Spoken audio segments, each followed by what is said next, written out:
네, 오늘 말씀 제목은 이새의 아들 다윗, 이새의 아들 다윗이라고 이렇게 잡은 것은 사울에게요, 이 다윗이 자기소개를 하거든요. 근데 58절에 나는 주의 종 베들레헴 사람 이새의 아들이니다 라고 이렇게 대답을 하거든요. 이거보다 더 겸손한 대답이 없습니다. 다윗이 지금 골리앗을 죽이고서 자기를 소개할 때인데, 근데 이 말씀해 보면요, 사울도 높이죠. 거기다가 원래 자기 위치를 잊지 않는, 또 자기 아버지 이새를 높이는 이런 모습을 보여주는데, 정말 이렇게 겸손한 이런 다윗의 모습이 어떻게 이렇게 겸손할 수 있었는가, 또는 이제 우리가 어떻게 다윗과 같은 이런 겸손한 자가 될 수 있을지를 오늘 말씀을 통해서 같이 살펴보겠습니다. 첫 번째로요, 이새의 아들 다윗은 자기 자리를 잊지 않았습니다. 55절인데요. 사울은 다윗이 블레셋 사람을 향하여 나아감을 보고 군사령관 아브넬에게 묻되 아브넬아, 이 소년이 누구의 아들이냐? 아브넬이 이르되 왕이여 왕의 사심으로 맹세하옵나니 내가 알지 못하나이다 하매 라고 해서요, 다윗이 골리앗하고 싸우러 나갈 때 그때 이제 나간 거를 보면서 사울이 누구냐고 군사령관 아브넬에게 물어본 것은 이스라엘 그 군사 중에 한 명인지를 물어보았다라고 할 수가 있겠죠. 그런데요, 사울은 왜 이러한 질문을 했을까요? 아마도 호기심이 생겼던 것 같아요. 왜 호기심이 생겼겠습니까? 그것은 바로 골리앗과 싸워준다고 하니까 이 사울 입장에서는, 그러니까 이런 질문을 했다라는 것 자체가 참 좋은 의도로 질문했다고 생각하기는 어렵다고 할 수가 있습니다. 왜냐하면요, 이미 다윗을 사울은 알고 있었거든요. 왜 알고 있었냐고 제가 이야기할 수 있는 것은 사무엘상 16장에 보면요, 여호와께서 부리는 악령이 사울을 번뇌하게 했을 때 그때 수금을 탈 줄 알고 용기와 무용과 구변이 있는 준수한 자를 신하들이 추천해 주는데 그 사람이 다윗이었어요. 다윗이 수금을 켜서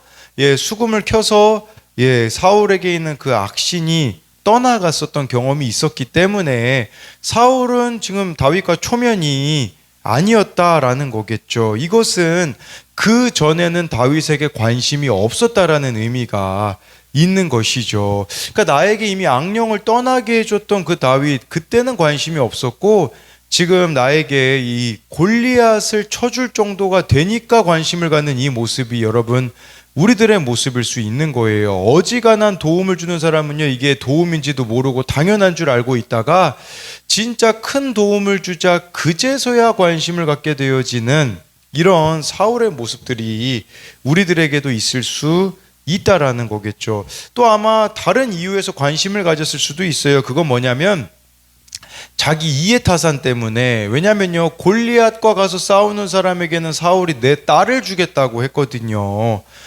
그러니까 이런 또 복잡한 마음에 의하여서 질문을 누구냐고 아브넬에게 질문했을 수 있다라는 것입니다. 57절 58절에 보니까요, 다윗이 그 블레셋 사람을 죽이고 돌아올 때에 그 블레셋 사람의 머리가 그의 손에 있는 채 아브넬이 그를 사울 앞으로 인도하니 사울이 그에게 묻되 소년이여 누구의 아들이냐 하니 다윗이 대답하되 나는 주의 종 베들레헴 사람 이새의 아들이니다 하니라 라고 해서요, 다윗이 이제 골리앗을 죽이고 와서 그 골리앗의 머리가 다윗 손에 있었거든요. 사울왕 앞에 서게 되는데 소년이여 누구의 아들이냐라고 이렇게 사울이 대답했을 때 있잖아요. 여러분, 지금 우리가 살고 있는 시대는요, 자기 PR을 하라고 하거든요. 그러면 자기를 어필하려고 여러 가지 이야기할 수 있지 않았겠습니까? 왕에게 수금 타서 그때 제가 고쳐줬던 사람입니다, 이렇게 말할 수도 있었을 것이고요.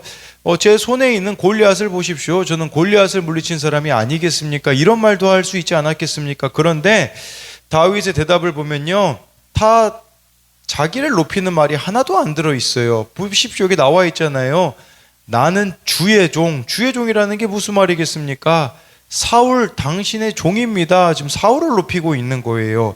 그리고 베들레헴 사람, 이 베들레헴 사람이라는 걸 말하는 것 자체가요, 자기는 보잘것없는 사람이라는 거거든요. 왜냐하면 베들레헴은 그렇게 주목할 만한 곳이 아니었기 때문인 것이죠. 그러면서 이새의 아들이니다 라고 말하면서요, 자기 아버지를 높여주는, 정말 이 이새가 어떠하였습니까? 다윗을 무시하지 않았었습니까? 그러니까 다윗에게 그 막내 아들에게 전쟁터에 있는 새 아들 심부름을 시킬 정도였으니 얼마나 아버지가 자신을 무시했는지 다윗이 몰랐겠습니까? 알고 있었죠. 근데 자신을 무시했던 이 아버지를 높이며 자신의 위치를 다윗은 잊지 않고 있었다라는 거죠. 여러분, 겸손이 뭐겠습니까? 원래 자기 자리를, 자기 위치를 잊지 않는 게 바로 겸손이라고 할 수 있어요. 이 골리앗을 죽이면 여러분, 자기 위치 충분히 잊을 수 있지 않겠습니까? 내가 이런 업적을 세웠는데 라고 말할 수도 있겠지만 다윗은 자기의 위치를, 자기 자리를 잊지 않았기 때문에 은혜의 통로가 될 수 있었다라는 것이죠. 그래서 이것에 대한 두 가지 적용 질문은요, 평소 나는 자신을 어떻게 소개합니까? 내가 잊지 말아야 할 나의 위치와 자리는 무엇입니까? 또 한 가지는요, 나는 우리 가정을 이야기할 때 과장하거나 포장하지는 않습니까? 네, 두 번째로는요, 이세 아들 다윗에게는 믿음의 공동체가 있었습니다. 18장 1절인데요. 다윗이 사울에게 말하기를 마침에 요나단의 마음이 다윗의 마음과 하나가 되어 요나단이 그를 자기 생명같이 사랑하니라. 네, 이 말씀을 가지고요, 동성애자들이요, 동성애를 합법하려고 해요. 뭐냐면 요나단과 다윗의 사랑이 동성애의 사랑이었다라고 말하는데, 여러분, 근데 이 18장에 이 사랑하니라는 단어가요, 아하브라는 히브리어가 쓰이는데요, 많이 여러 가지로 쓰입니다. 그래서 이스라엘 백성들이 다윗을 사랑했을 때, 내일 말씀 같은데 보면 거기에도 쓰이고요, 또 미갈이 다윗을 사랑했다, 거기에도 쓰이는데, 이걸 동성애적인 것으로 볼 수는 없어요. 이거는요, 여기서 이 요나단의 마음과 다윗의 마음이 하나가 됐다라는 것을 원어로 보면 요나단의 영혼과 다윗의 영혼이 묶인 바 되었다라는 것이에요. 이게 무슨 말이냐면 믿음의 동역자가 되었다라는 것이죠. 그렇다면 왜 믿음의 동역자가 됐을까요? 공통적인 경험이 있기 때문이. 어떤 경험입니까? 하나님을 의지해서 블레셋과 싸워 이긴 경험이 있기 때문이에요. 여러분, 우리도 마찬가지로 누구와 동역자가 됩니까? 영적 싸움에서 이겨본 사람들과 우리가 믿음의 동역자가 되는 거죠. 그래서 이 요나단이요, 사무엘상 14장 6절에는요 그 블레셋과 싸울 때 이렇게 이야기하거든요. 무기 든 소년한테요, 우리가 이 할례 받지 않은 자들에게도 건너가자. 여호와께서 우리를 위하여 일하실까 하노라. 여호와의 구원은 사람이 많고 적음에 달리지 아니하였노라 라고 믿음의 고백을 요나단이 14장 6절에서 했거든요. 다윗은 골리앗하고 싸울 때 뭐라고 말했습니까? 17장 26절에 보면요, 이 할례 받지 않는 블레셋 사람이 누구이기에 살아계신 하나님의 군대를 모욕하겠느냐라고 해서 믿음의 선포를 하고 싸워서 이긴 경험들이 이 둘에게 있기 때문에 둘은 하나가 되어 사랑했다라는 거겠죠. 둘을 하나로 묶는 것은요, 하나님을 의지했기 때문이에요. 여러분, 교회가 이뤄야 되지 않겠습니까? 요나단과 다윗의 나이 차이가 몇 살이었을까요? 적어도 20살 이상 차이는 났다고 말하더라고요. 20살이 요나단이 더 많았을 거예요. 여러분, 그럼 우리가 하나 된다라는 것은요, 네, 이처럼 나이도 뛰어넘을 수가 있는 것이겠죠. 요나단이라는 이름의 뜻은요, 여호와께서 주신 자라는 것이에요. 여러분, 저와 여러분들이 무엇에 관심을 가지고 있느냐에 따라서 만나는 사람이 달라집니다. 돈에 관심이 있는 사람은요, 돈 좋아하는 사람들만 만날 것이고요, 게임 좋아하는 사람은 거기만 만날 것이고, 취미생활 좋아하는 사람들은 그 사람만 좋아할 겁니다. 그 범위를 못 벗어납니다. 그런데 저와 여러분들의 관심사가 하나님이라면 어떻게 될까요? 믿음의 사람들하고도 하나가 될 것이고, 뿐만 아니라 믿음이 없는 사람들하고 하나가 될 겁니다. 왜 그러냐? 그 사람을 구원으로 인도해야 되기 때문인 것이겠죠. 그러면 저와 여러분들의 하나님의 관심사가 하나님이 된다라는 것은 어떤 사람이 되는 것입니까? 사람을 가리지 않는 사람이 된다라는 의미가 될 수 있지 않겠습니까? 정말 저와 여러분들이 하나님께 관심을 가지면요, 하나님을 사랑하는 사람들과 만나거나 하나님을 필요로 하는 사람을 만날 것입니다. 저는 19살 때 이제 필리핀에서 대학교를 들어갔을 때 정말 주변에 아는 사람이 거의 없었거든요. 근데 그때 믿음의 동역자를 달라고 기도했었던 적이 있어요. 그때 믿음 안에서 만나게 된 친구도 있었고 또 어떤 아는 형을 통해 선교단체를 알게 된 경험이 있었거든요. 그러니까 믿음에 관심을 가지니 그에 합당한 사람들을 하나님이 붙여주시는 것을 경험하게 되었거든요. 그러면 여기서 우리도 한번 생각해 봐야 되는 거죠. 나의 이런 인간관계가 사울과 같이 이해타산을 따지는 관계인가? 아니면 요나단과 같이, 사실 여러분 요나단 입장에서는요 다윗이 얼마나 손이 많이 갔겠습니까? 그냥 요나단은요 베푸는 사랑밖에 거의 할 수 없는 상황이 아니었겠습니까? 근데 요나단이 그렇게 믿음에 관심이 있기 때문에 다윗이 눈에 들어왔다라는 것을 우리가, 그래서 난 요나단과 같은 사랑을 하고 있는가, 이 부분을 한번 생각해 보자라는 것이죠. 3, 4절을 보면요, 요나단은 다윗을 자기 생명같이 사랑하여 더불어 언약을 맺었으며 요나단이 자기가 입었던 겉옷을 벗어 다윗에게 주었고 자기의 군복과 칼과 활과 띠도 그리하였더라. 여러분, 요나단이 누구를 예표합니까? 예수 그리스도를 예표하는 것이죠. 요나단이요 다윗을 자기 생명같이 사랑하여 언약을 맺었다고 합니다. 여러분, 사실 이 언약 맺으면 요나단에게 뭐 얻을 게 있습니까? 다윗에게요. 지금 상황에서는요 아무것도 얻을 게 없어요. 그런데 자기를 손해보는 언약을 맺었잖아요. 근데 이 언약을 누가 우리와 맺었습니까? 예수님이 맺으셨잖아요. 예수님이 우리들에게 솔직히 얻을 게 뭐가 있으셨겠습니까? 근데 십자가에서 우리를 위하여서 그렇게 죽으신 것이죠.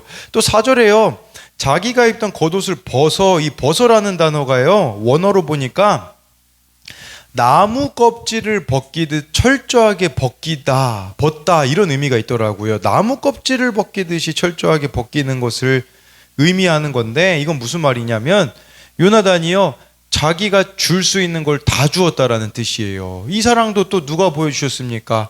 예수님이 우리들에게 보여주셨던 것이겠죠. 저는요 정말 요나단이 다윗을 긍휼히 여겼다라는 생각이 들어요. 여러분, 이 다윗이 그때 무슨 옷 입고 있었을까요? 다윗은요 심부름하러 왔기 때문에, 목동인 채로 심부름하러 왔기 때문에 분명히 초라한 목동의 옷을 입고 있었을 것입니다. 그런데 정말 이 요나단이요 겉옷도 주죠, 군복, 칼, 활, 띠도 주었죠. 칼이 있잖아요. 그 어느 기록에, 사무엘상의 기록에요 사울과 요나단밖에 칼이 없다라는 기록도 있었거든요. 자기의 아끼는 모든 것들을 이렇게 다윗에게 주었다라는 거죠. 근데 여러분, 이게 그냥 뭐 자기 겉옷 가지고 있는 것만 주었다는 의미가 있을까요? 이게요 이런 의미도 있어요. 왕의 자리라고 할지라도 언제든지 다윗을 위해 포기할 수 있다라는 의미가 있는 것이에요. 요나단은 아버지 사울 옆에서 본 게 있어요. 뭘 받겠습니까? 믿음이라는 게요, 믿음을 지키는 게요 왕의 자리가 아무런 도움이 되지 않는다라는 것을 요나단은 봤던 거죠. 그러니 왕의 자리라고 할지라도 기꺼이 다윗에게 내어줄 수 있겠다라는 거예요. 근데 이게 제가 그냥 이 옷 벗어준 것만 가지고 이야기하는 게 아니라 이후에 보면 요나단이 다윗에게 실제로 그렇게 이야기하는 내용이 나오기 때문이라는 거겠죠. 그랬을 때 이제 5절에 보면요 다윗은 사울이 보내는 곳마다 가서 지혜롭게 행하며 사울이 그를 군대의 장으로 삼았더니 온 백성이 합당히 여겼고 사울의 신하들도 합당히 여겼더라. 여기요 다윗은 사울이 보내는 곳마다 지혜롭게 행했다고 하는데, 이 보내는 곳마다는요 무슨 말이냐면 한 번도 사울의 지시를 거절한 적이 없다라는 뜻이에요. 여러분 생각에 사울이 다윗을 어디 보냈겠습니까? 제가 보기에는 뻔한 것 같아요. 분명히 사울은 다윗에게 힘든 곳을 보냈을 거예요. 근데 그곳에 다윗은 갔죠.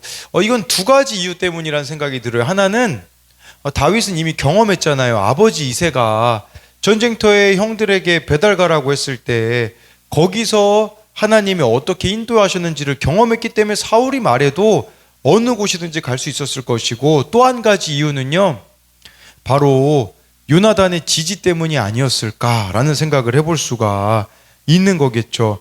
무조건적으로 자신을 받아내주는 요나단이 있었기 때문에 어디를 가든지 이렇게 지혜롭게 행할 수가 있었던 거죠. 이게 바로 저와 여러분들에게 믿음의 공동체가 필요한 이유가 아니겠습니까? 전 다윗 입장에서 생각해 봤거든요. 요나단의 사랑을 받은 이 다윗의 모습을 생각해 봤을 때 두 가지가 떠오르더라고요. 하나는 우리 교회 성도님들이 떠올라요. 25살에 제가 솔직히 뭘 알았겠습니까? 아무것도 모르는 정말 애송이와 같은 저를 이렇게 받아주셨기 때문에 지금 제가 있는 게 아니겠습니까? 저는 설교를 잘한다고 말할 수가 없어요. 왜 그러냐면 제가 설교를 못할 때 여러분들이 받아주셨던 그 시간들이 있기 때문에 지금 제가 있는 것이기 때문에 그걸 생각해 보게 되었고, 또 하나는 이렇게 김양재 목사님이 한번 제가 안성에 이렇게 그 김양재 목사님이 세미나를 하셔서 간 적이 있는데 그런 저를 이렇게 같이 식사 자리에 초대해 주시고 그뿐만 아니라 목회자 세미나에 이렇게 매번 불러주셔서 다 담임 목사님들만 가는 그 자리에 그렇게 저를 또 불러주신 이런 것이 있기 때문에, 그래서 저에게 항상 김양재 목사님이 그런 얘기를 하시더라고요. 강 목사는 절대 배신하지 말라고 그런 이야기를 하시는데, 제가 이렇게 받은 사랑들을 기억한다면 어떻게 교만히 행할 수가 있겠습니까? 그러면서 또 들었던 생각이 진짜 나도 누군가에게 요나단이 되어줘야겠구나. 어제 이제 중2 청소년 2명을 만났거든요. 근데 그 중에 한 명이 또 자기 친구를 데리고 와가지고 이렇게 또 모르는 애까지 새로 알게 되었는데, 그 아이들에게 관심을 가지니 그 아이들이 자기 친구를 데리고 오는 걸 보면서 내가 참 이들에게 관심을 가지면 이렇게 하나님이 일하시는데 너무 구원을 향한 관심이 나에게 없었구나라는 그런 생각도 해보게 되고요. 이 아이가 우리 교회 모태신앙 아이인데 또 다른 우리 교회 아이랑 그런 얘기를 했대요. 우리는 무슨 일이 있어도 목사님 마음은 아프게 하지 말자고 이제 그런 이야기를 했다라는 걸 들었는데, 그 중2짜리에게 제가 그 이야기를 들었을 때 얼마나 큰 또 힘이 되었는지 모릅니다. 마찬가지로 저와 여러분들이 진짜 요나단과 같은 이렇게 믿음의 동역자, 또 우리의 공동체가 그런 믿음의 공동체가 됨으로써 다윗을 만들어내는, 다윗과 같은 자들을 세워가는 그런 저와 여러분들이 되었으면 좋겠습니다. 그래서 이것에 대한 두 가지 적용 질문은요. 지금 나의 관심사는 무엇입니까? 지금 나는 어떤 사람들을 만나며 무엇으로 마음이 하나가 되어 있습니까? 내가 입었던 겉옷까지도 다 벗어줄 만큼 참으로 사랑하는 지체는 누구입니까?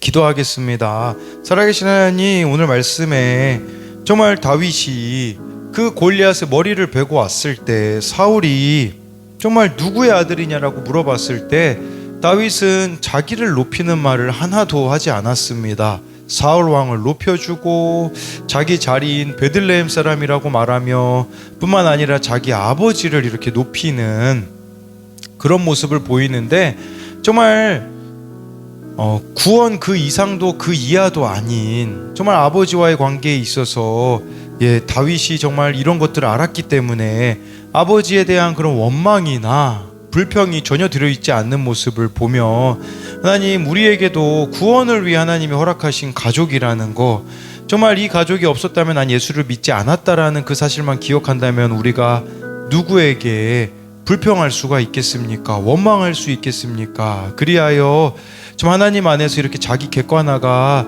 잘 이루어질 수 있도록 우리에게 은혜를 베풀어 주옵소서.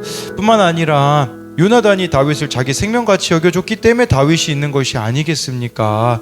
하나님, 우리가 이 자리에 존재하는 것은 누군가는 무조건적으로 나를 받아내 주었기 때문에, 요나단과 같이 나를 참고 기다려준 사람이 있기 때문에 내가 지금 이 자리에 있는 것임을 잊지 않게 하여 주시고, 나 또한 또 우리 공동체가 그렇게 요나단과 같이 다른 사람들을 세워주고 품어주는 정말 그런 넉넉한 사랑이 있는 주님의 마음이 있는 공동체가 되어질 수 있도록 우리 주님께서 함께하여 주실 것을 믿으며 살아계신 예수님 이름으로 기도드립니다. 아멘.